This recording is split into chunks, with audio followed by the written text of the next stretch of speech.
Well, hello everybody. Welcome. If you could maybe make your way to your seat or standing position, I think we're ready to get the program started.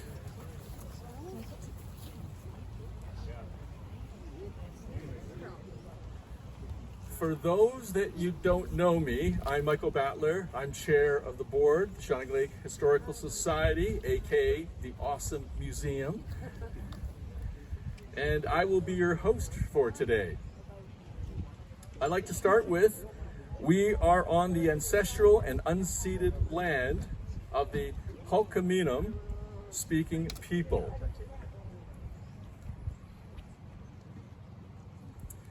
Now, for all of you that watch or like to watch Home Improvement TV, welcome to the Ultimate Renovation Museum Edition.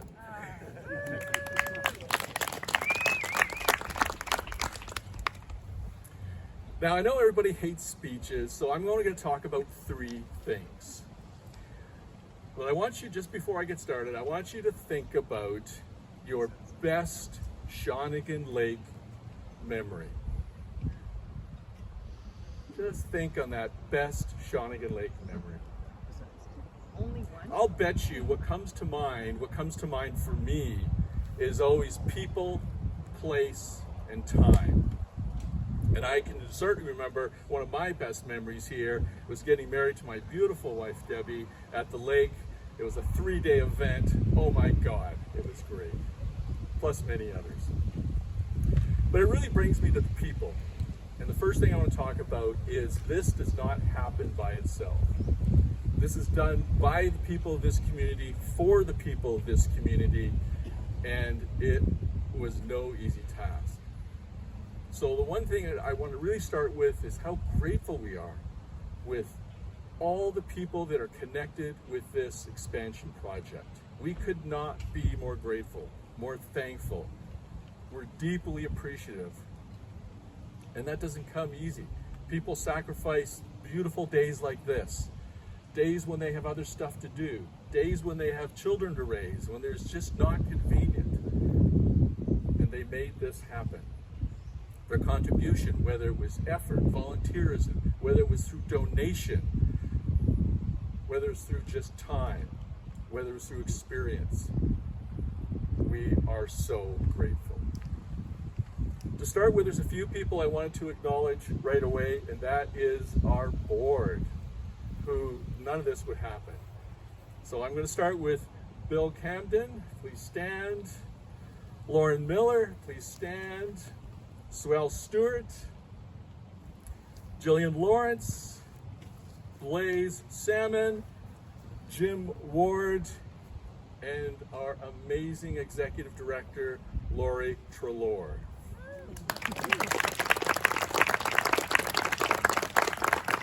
There'll be more thank yous later, but we couldn't have done this without the board rowing in all the same direction.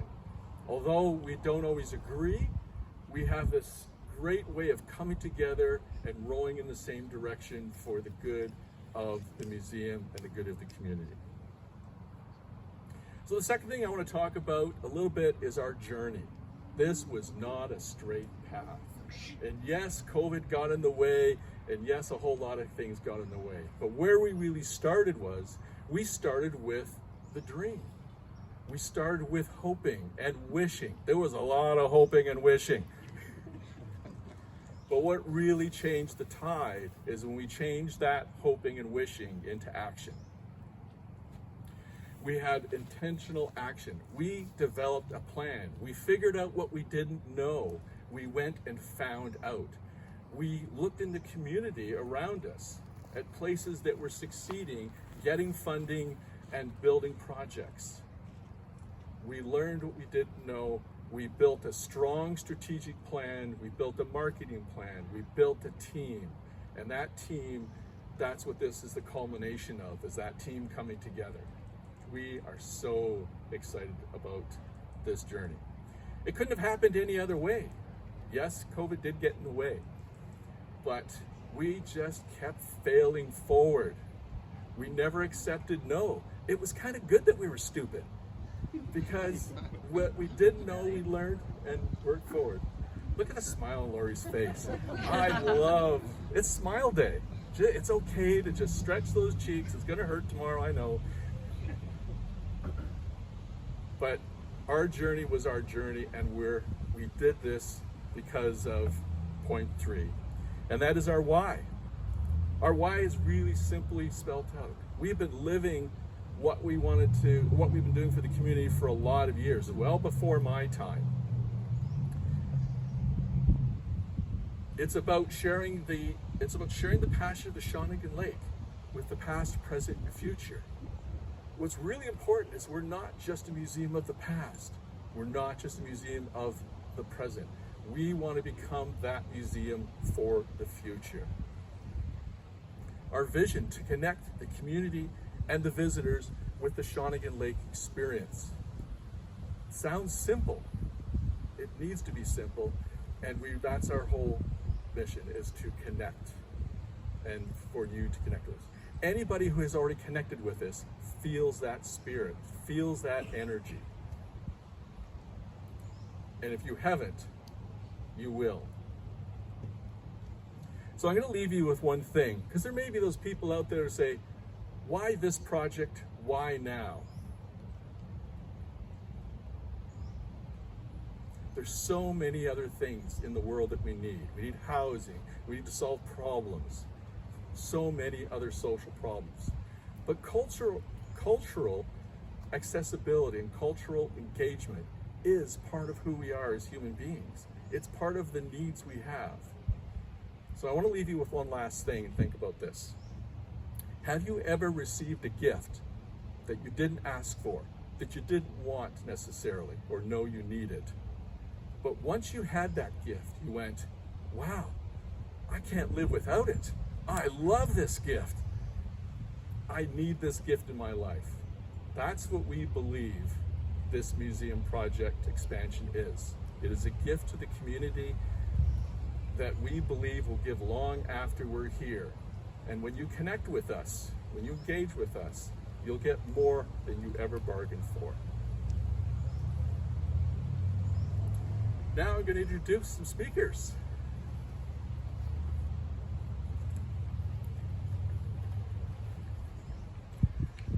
Our first speaker probably doesn't need much of an introduction. Sonia First to Know has been a tireless advocate of Shawnigan Lake and the well-being of everybody, starting with the toxic dump, being area director, now the leader of the Green Party for BC. I think her tireless efforts for this community are well known. So I'm going to welcome Sonia to the lectern to say a few words. Welcome, Sonia.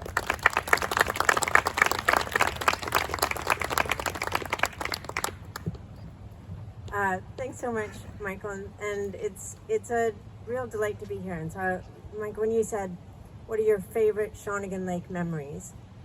And I started thinking, well, all my favorite Shawnigan Lake memories involve people coming together, whether it's to, celebrate the pavilion, or whether it's for the Shawnigan gathering in the community center, or whether it's a whole bunch of us standing in front of 40-ton dump trucks on Stebbing roads. It was always people coming together. And this is the thing about this community, and we see it right now, all of you here. Shawnigan is an extraordinary community. And to Michael's point about all of the problems that need to be solved, all of the challenges that we face, I think we know here in Shawnigan that the solution to the problems is always found in community and coming together. And so to celebrate the groundbreaking of the work of the community, and particularly of Lori Trelaw, the embodiment of persistence and commitment and dedication, is really to celebrate what is the essence of this community. And that is that recognition that we have this shared vision for what's possible, and that we can achieve anything when we come together. And so I'm delighted to be here today in the you're really the heart of my entire political existence. And it's always so lovely to see all of you and to remember what it matters the most is building community, being together, having that shared vision for the future, and as we're celebrating today, making it happen. So congratulations to Lori, to the board of the museum, and to our whole community for this wonderful celebration. And I can't wait. I can't wait for opening day. Thank you so much.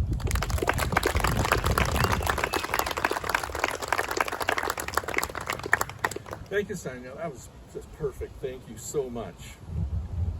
Our next speaker today is Aaron Stone. He is currently the chair of the CVRD board and also member for ICE-T, one of the major funders that we've gotten. I once met Aaron, I don't know, a couple of years ago, maybe even before COVID. He probably doesn't even remember. At a chamber function in Duncan. And I had a quick conversation, was introduced to him, met him, and I thought, oh, seems like a really smart guy.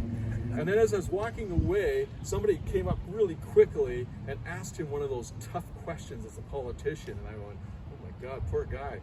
And I remember how kind and how genuine and how thoughtful his response was. And I went, wow, this is a guy with integrity. He is an amazing person. So from the very quick 10 minutes that I met you, Aaron, I was impressed. And I just wanted to say thank you and come on up and say a few words.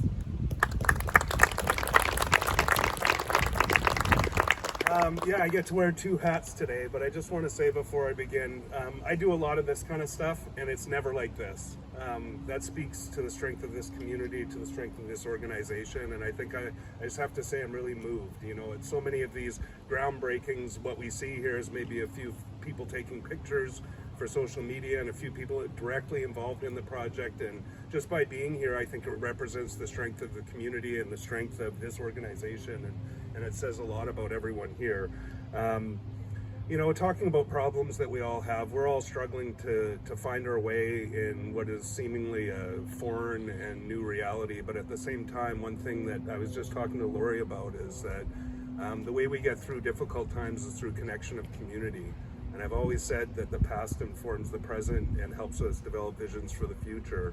And Shawnigan Lake Museum has always been one of my favorite places because art, culture, and heritage are the things that combine communities together through difficult times. And you look back in history, and the things that are remarkable are the struggles of communities, of regions, and of places, and how they persevered through those challenges and found strength and belonging and connection through that. So that might be one of these times right now, and it's not fun to go through, but projects like this actually help bind us together and make us all stronger. So yeah, it was a few years ago, and I do remember that, now that you mention it, actually. But, you know, and Sonia as a community leader as well, we've been gifted in so many ways in so many places to have leadership in our communities that does care and feels connected and shares the struggles that community members have in our roles as elected leaders. But I did have a whole bunch of notes, but like my friend Sonia, I often don't use them when I actually get in front of a microphone. And unfortunately, like Michael said, we're supposed to keep these short, but I like to talk. So, and I'm here for two organizations, so I get more time, right? Anyway, it was before COVID that I saw this project come forward, and it inspired me, not because I loved the museum as it was, but I could see the potential for the future. And as a board member of ICE-T and now as chair of the board, these kinds of projects are even more aligned today than they were when we first gave the approval for the funding from the Coastal Economic Trust, because as we've gone through the challenges of the last few years, creating connections in community, telling stories, providing a base of a foundation that people can feel connected to in community has become more and more important as we've changed the direction of our organization at the Island Coastal Economic Trust. So it's an honor to be here today as chair, to support this project and to use it as an example in communities across our region around when I say the region here, I mean island and coastal communities on the Sunshine Coast and Vancouver Island, that we all serve as an economic trust, to tell people not only how the economic benefits, but the social benefits and the connections that are created have such value in community, and they pay dividends far beyond the jobs that might be created or the economic spin-offs that in the past have been the metrics by which we measure success in the world of economic development. That sort of ESG perspective that we carry now talks about social connection and strength of governance, and this organization's shown that so well. And from the CVRD perspective, because I'd be remiss if I didn't speak to it from that as a funder and also as a community member of our greater Cowichan community. It's such a beautiful opportunity to incorporate the future of this park space and all of the good work that's done at the museum to help support, again, that sort of broader connection in community, to provide that resource to park users, to the museum visitors, that will help support the community to come together and be connected again and again and again, and not have to see people peeing out the back of the museum. It's true. I've heard the stories, and they may become legend after my speech. But for me, what means the most today as a member of the greater Cowichan community is that I love Shawnigan. I love coming here. I was inspired, frankly, because I lived just up the road when I was in elementary school, and we came here often to experience the village when I was, I'm not going to say how many decades ago it was, but when I was 10, 11 years old. And it's always been an important part of our lives. But as an adult, I bring my young son here, who's now graduated, so time's flying, to go to the museum, to experience the community and the feeling of connectedness that you feel when you're in the village, right? Or in the park, or in the space with the people. So it's just such a great honor. You know, it has been a long road, and COVID's been tough on all of us, but to be here today speaks to the strength and determination of not only Lori and the board, but the entire community coming together. I'm just honored to be part of it. I know that CVRD is honored to be part of it and to continue to support this project, and I know at Ice-T we're also very honored to be part of it, and we'll be holding this up as an example for other communities that come forward when we help them through the process, to make sure they're successful as well in connecting community and to telling the stories that inform not only our past and our present, but most importantly, the future that we want to forge that keeps us all bound together. So thank you, Haechka, and Sepka. I'm so glad to be here with all of you today, so thank you.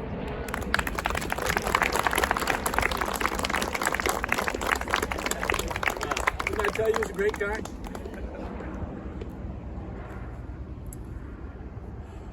Okay, this is the big one. This is the introduction for our executive director, Lori. What did I miss? Oh, geez, I forgot. I did. This is the big one. Sorry, this is the real big one. See, we fail forward. We stumble along the way, and it's just fine. Our next speaker, and we are so grateful, and Lori will tell you more, and I don't know a whole lot about Lee Ferreira and his family, but his family is one of the ones that donated a $100,000 single donation for this project that we are so eternally grateful for.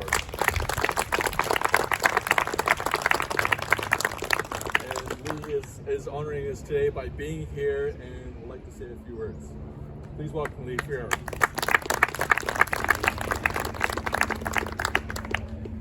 Thank you. So first of all, my mother, Laura Ferreira, she sends her regrets. She's actually volunteering at the garden show at the Cobble Hill Hall right now, so she can't be here. But my wife Lorraine is here, and my stepdad Steve Titus is here. About 10 years ago, I was here with Lorraine in the village, and we'd always wanted to go into the museum and check it out. And it was a Canada Day long weekend. It was hot and sweltering, and we saw the sign on the museum window that said, we're air conditioned, and so so we fled into the museum to get relief from the heat, and we discovered this sort of gem of a museum, this sort of a cute as a button facility you had, and anyways, so with some family history, my grandparents, Marjorie Cameron and Newton Cameron, purchased their summer house here at Shawnigan Lake on the east side in 1952, and they've since passed away, but we've kept the house in the family, and over successive generations, as a family, we've collected a multitude of happy memories here at the lake, and our support of the museum is just, I guess, is our way of saying thank you to the community of Shawnigan Lake for all of the happy memories. And I have family across North America and the UK, and everyone loves to come back to Shawnigan Lake. And I won't go into, but I have we've had annual fish dinners at the house and reunions and events, and everyone just loves what goes on at Shawnigan Lake. So that's all I'll say for now, but thank you, Lori and the staff and the board of the museum for getting us this far. So thanks very much.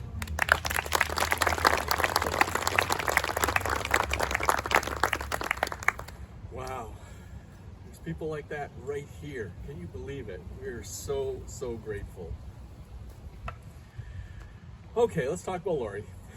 For those of you who don't know Lori Turlor, she comes with a bonus called Grant. Grant is our unsung, unpaid hero who is behind the scenes. But Lori is that kind of quiet, gracious, kind leader that doesn't put out a big fuss, but is a treasure trove of knowledge, commitment, and good old-fashioned elbow grease. Lori has been the stalwart, steadfast, true north arrow for us all. I learn from her every day, every week, every part of this process. She teaches me, she teaches us, she teaches school children along the way in our program. She is a gift for this community. People like Lori come along only a few times in a generation. She is a true gift to this community, a gift to our board, a gift to the museum. Please welcome Lori Turlor.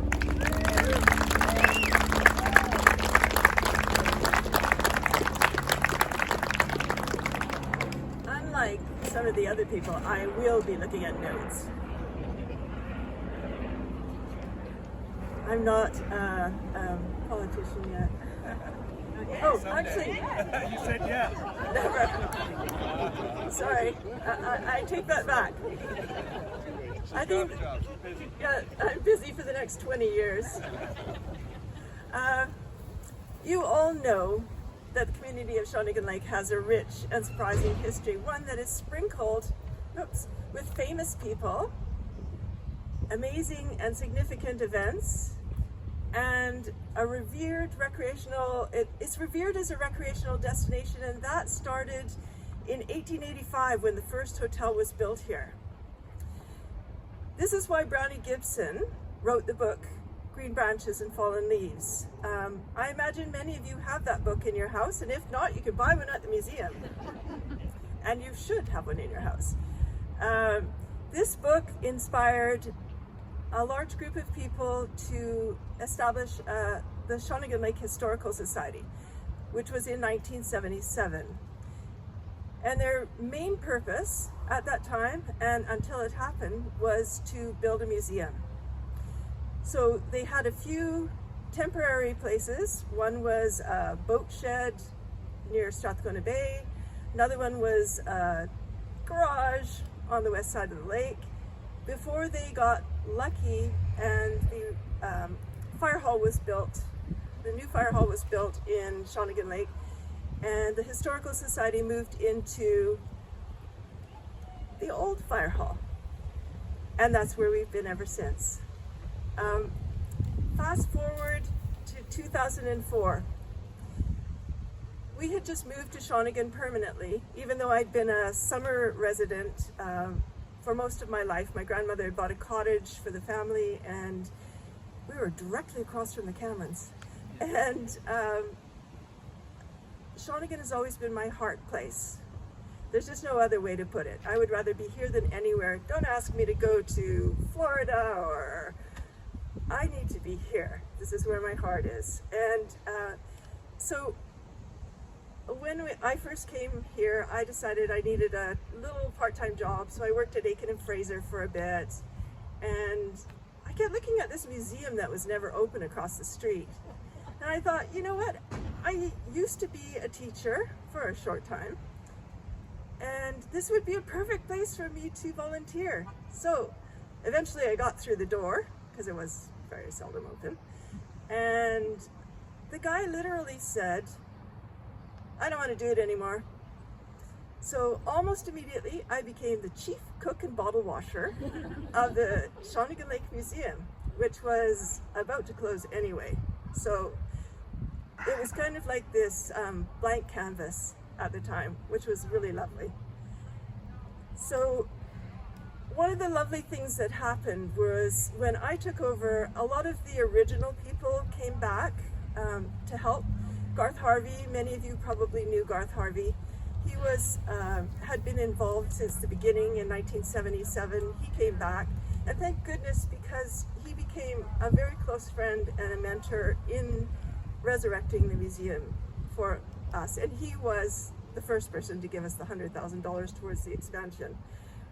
Also, and I'm going to look here because I don't want to miss anybody, other people came back to help with being on the board, to help with volunteering.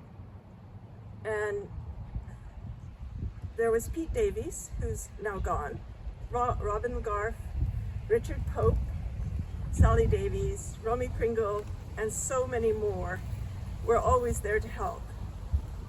And then there were those who, early on when we had literally no money, came to help build exhibits. In particular, Helmut Tunison, Bob Starkey, Mark Wolchuk, Sheila Hornican, and Peter DeVries.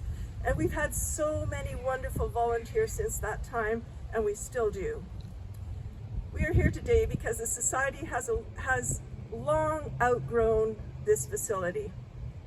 As early as the 1980s, interestingly enough, the Society wanted to expand the museum. They had plans drawn up and they were ready to go, but it never happened. And I'm kind of grateful for that now, because it wouldn't have been big enough.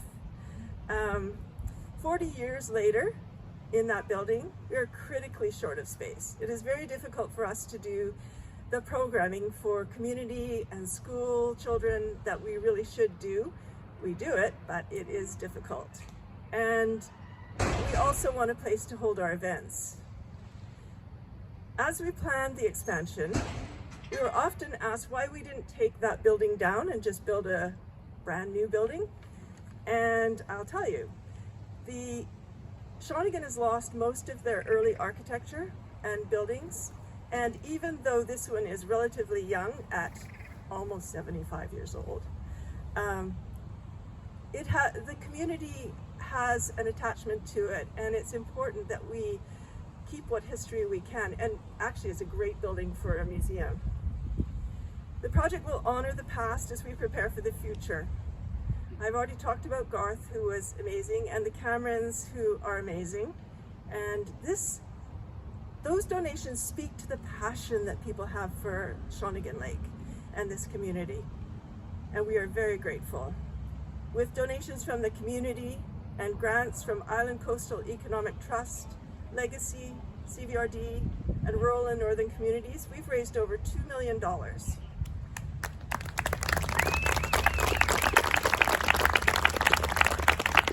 I know it sounds great, but there's a caveat, right? When we started the journey, the expansion estimate was $1 million. Then it was $1.4 million. And then it was $1.8 million. And now it's closer to 2.3. The reality is the project must start now, or we would lose it entirely. So we believe in what we're doing, and we're happy for the support of the community to do this. This museum is a place where people can come home to reminisce about their childhood or their memories of being here as a summer person.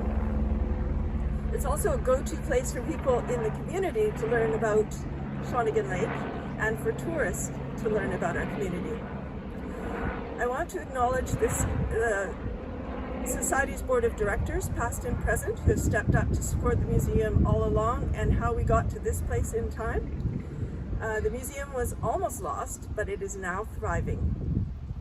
I would also like to give kudos to the CVRD, who became the owners of the property when the school district sold the land. They were our first landlords to the CVRD. And I must give a shout out to Brian Farquhar, manager of parks, as this is a park and we're in the park, who has always been a stalwart supporter, and how much I appreciate that. He's here today.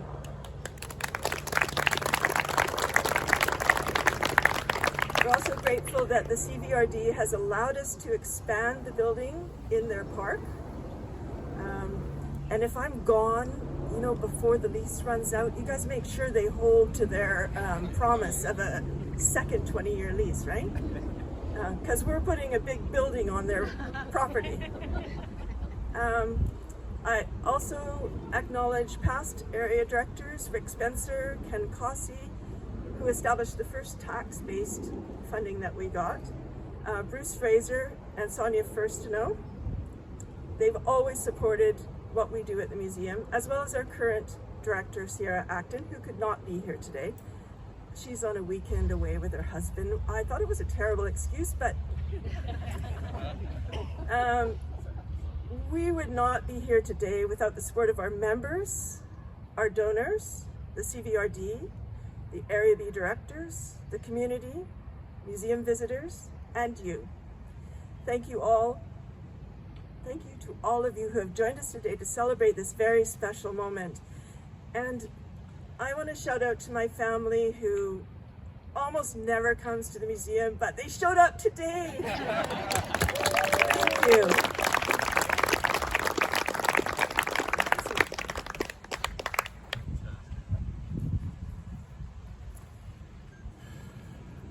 Wow. There's a lot going on here at Shawnigan Lake, in case you didn't notice. It's really great that everybody's come out. So I want to thank just a few more people, and so I'm going to read this out that I've got. Thank you to Chad from the Citizen for coming out. Thank you to Country Grocer for supplying cookies. Thank you to Grant Trelaw and Jill Camden for so much that they volunteered to do. Thank you for our design and consultant team, Brian Brian Kay, our architect, and who lives here at Shawnigan Lake, and Will Melville of Delina Design, who's outside of Ladysmith. Also, our amazing contractor, Cascadia West from Victoria. They've been an amazing partner who just jumped into our first meeting with solutions, and have been a real partner at getting us to breaking ground.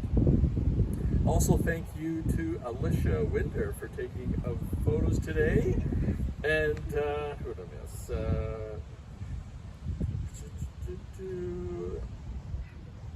Got that. And oh yes, Kim Bernard, the gingerbread lady, for providing our giveaway cookies. Now, I also have, as part of my role, is a shameless plug. As you heard from Lori, although we've raised over $2.2 million, we've had to spend some money and getting this far already, so we are short. We are still fundraising for about $100,000. And so we have a raffle that's on today that you can participate with. It's also on our website. We are looking for donations for the next while until we can reach our final goal.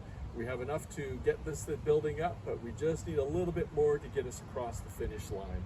So every donation, big or small, we're most grateful and appreciative for.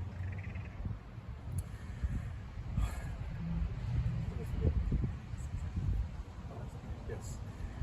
As always, Lori has something more to say, and we're always appreciative of that. On behalf of the Society, on behalf of the museum, on behalf of the community, we are so grateful and we're so excited for today to see this official groundbreaking ceremony. With that, I will pass it back to Lori. Sorry, this is really quick, but I wrote what I wanted to say, and my husband read it, and he's kind of pointed out that I hadn't mentioned him.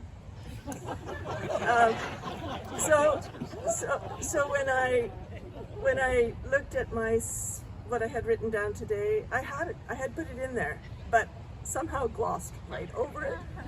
It's not that I didn't want to recognize him.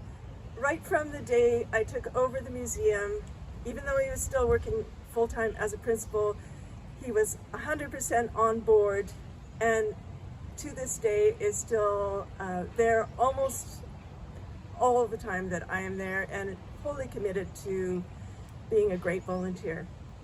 Couldn't have done it without him.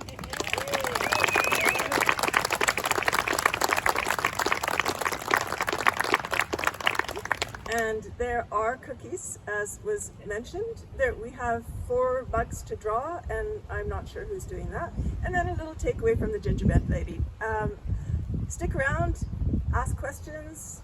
Any questions before, or do you just want to do it in private, you know? Shovels? Oh, yeah, we're not done. Sorry, you can't have your cookies yet. We have to do that thing with shovels. Okay. Yeah, you should. We tag team a lot. Okay, so what's happening next is we are going to do the official photographs for the shovels in the ground. We have these amazing shovels done by volunteers that we're going to use for the dig. We ask if you feel like sticking around to be in the final photo of the shovel photo, and us with the black shirts and the logos. Board members, please come and ask us questions. Come talk to us. Engage with us. We're here to answer questions. Thank you for coming.